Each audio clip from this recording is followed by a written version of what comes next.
تمہارے بت جھوٹے ہیں, تمہارے نظریات ٹھیک نہیں ہیں, تمہیں بدلنا چاہیے.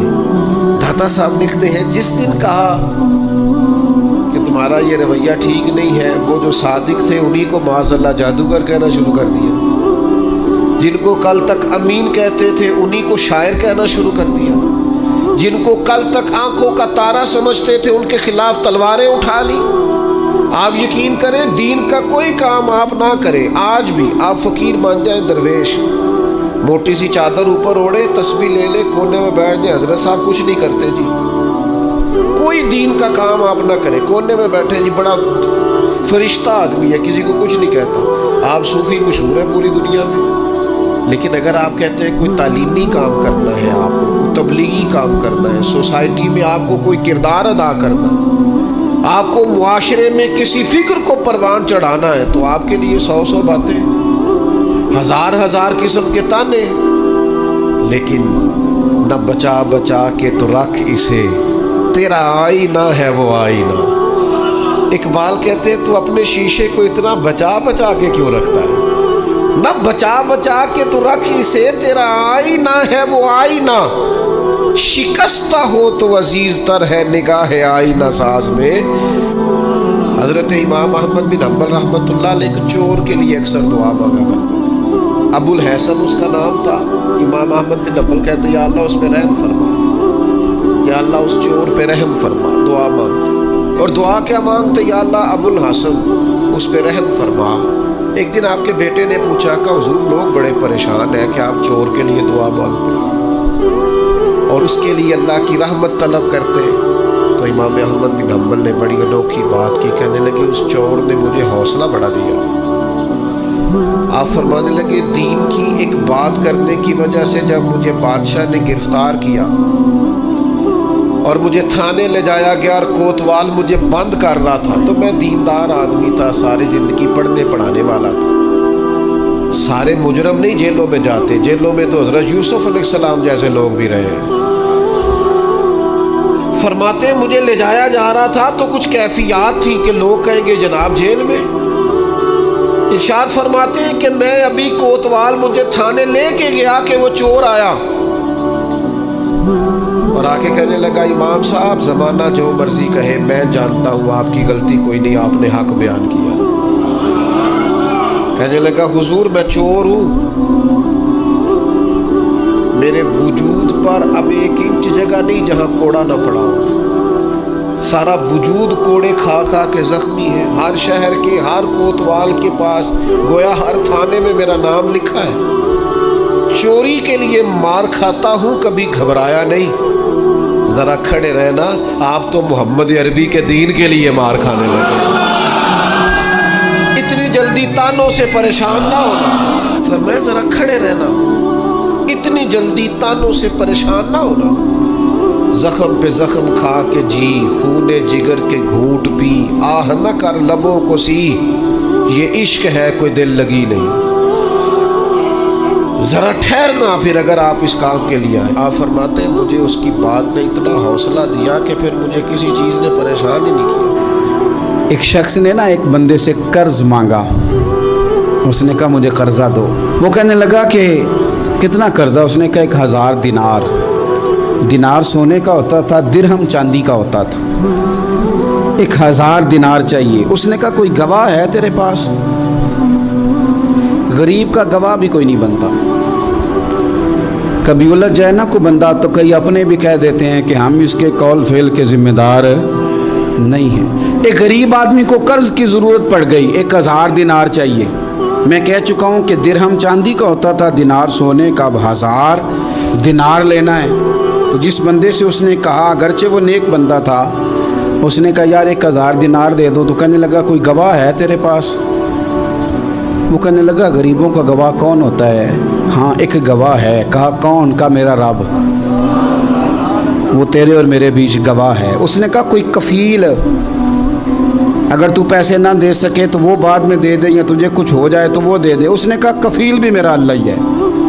میرے پاس اگر ہے تو رب کریم کا نام ہے, اگر اعتماد کر سکتا ہے تو کر لے. بندہ نیک تھا, اس نے کہا رب کے نام پہ, رب کی کفالت پہ, اللہ کو گواہ بنا کے میں تیار ہوں تجھے 1000 دینے کو. اس نے 1000 دینار دے دیا, وقت واپسی کا طے ہو گیا. وہ چلا گیا پیسے لے کے. اس نے پوری محنت کی کہ میں نے وقت پہ پیسے لوٹانے, پوری محنت بھی کر لی, اللہ نے مدد بھی کر دی, پیسے بھی اس تاریخ کو اسے مل گئے. بعض لوگوں کا تو لوٹانے کا دل ہی نہیں نہ ہوتا. فرمایا حدیث پاک میں کہ تو لوٹانے کا ارادہ کر, رب تیری مدد بھی فرمائے گا. لیکن یہاں بہت سارے لوگ کہتے ہیں خیر ہے, ارادہ ہی نہیں, تو پھر جس طرح کا بندے کا گمان ہو رب بھی اسی طرح کا معاملہ فرماتا ہے. اس نے پیسے جمع بھی کر لیے اور واپس دینے کو تیار بھی ہو گیا, لیکن رستہ بحری جہاز کا تھا, کشتی کا تھا, دریا کے رستے واپس آنا تھا.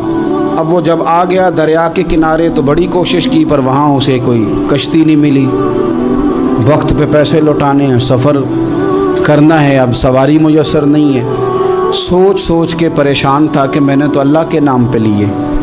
اچانک دل میں ایک تجویز آئی. اس نے ایک لکڑی لی, لکڑی کو اندر سے کھولا, 1000 دینار اس میں بھرا. بخاری پڑھ رہا ہوں, اور ساتھ ایک خط بھی لکھا کہ یار میں پیسے پہنچانا چاہتا تھا پر مجھے کوئی چیز نہیں ملی دریا کے اس پار آنے, اللہ کے نام پر تیری طرف روانہ کر رہا ہوں. اور یہ کہہ کہ وہ لکڑی دریا میں رکھ دی. وہ لکڑی ڈوب گئی ہے, واپس آ گیا. وہ جس نے پیسے لینے تھے وہ عین مقررہ وقت پر دریا کنارے آیا. صبح سے سر شام تک اس نے انتظار کیا. دل ڈھلنے لگا تو دل میں خیال آ گیا کہ یار نہیں, اس نے دینا ہی نہیں, جھوٹا وعدہ کر گیا, پہنچا ہی نہیں وقت پہ. اب جب واپس لوٹنے لگا تو اچانک دریا میں ایک لکڑی تیرتی ہوئی دکھائی دی.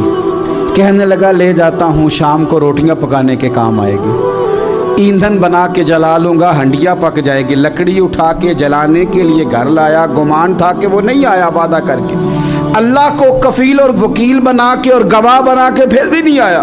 لکڑی لے کے گھر گیا, بخاری ہے, اور جب اس کو چیرا نہ کہ میں اس کی آگ جلاؤں گا, کھولا تو اندر سے 1000 دینار بھی نکل آیا, خط بھی نکل آیا.